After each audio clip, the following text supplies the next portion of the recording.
Els Badalona Dracs van sucumbir davant dels Firebats i es compliquen la vida en la Lliga.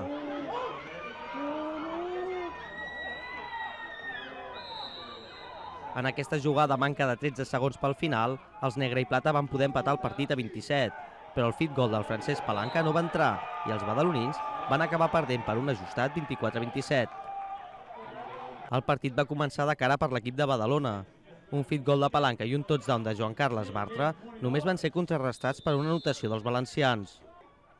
Els Firebats van començar el segon quart amb aquesta anotació de Garbajosa, que posava el marcador al seu favor, però llavors va tornar a aparèixer Joan Carles Bartra, que amb aquesta anotació permetia als Dracs marxar al descans amb un 17-14 a favor.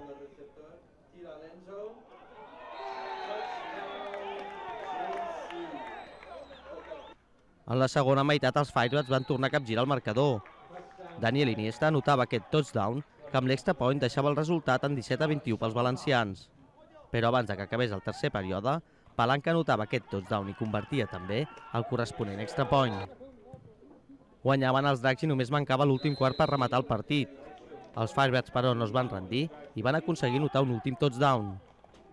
Els Dracs van tenir les últimes ocasions per empatar o fins i tot guanyar el partit. L'estratègia, però, no va funcionar i la victòria es va decantar finalment per la banda dels Firebats.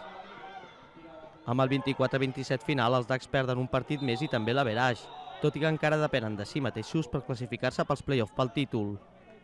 Sí, estamos obligados y bueno, hemos perdido. Y además tenemos que ganar de 8 puntos, o sea que bueno, hemos perdido. Sí, nos están poniendo las cosas difíciles. Pero bueno, a ver, con el sistema que hay de clasificación, los playoffs se antoja difícil que no nos clasifiquemos, o sea que de momento no hay que tirar nada por la borda, simplemente que ahora pues casi seguro perdemos el factor campo y los semifinales jugaremos fuera.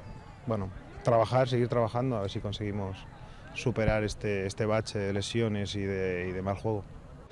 Les nombroses baixes dels locals estan provocant que els GAP Badalona Dracs no puguin acabar de trobar el bon joc aquesta temporada.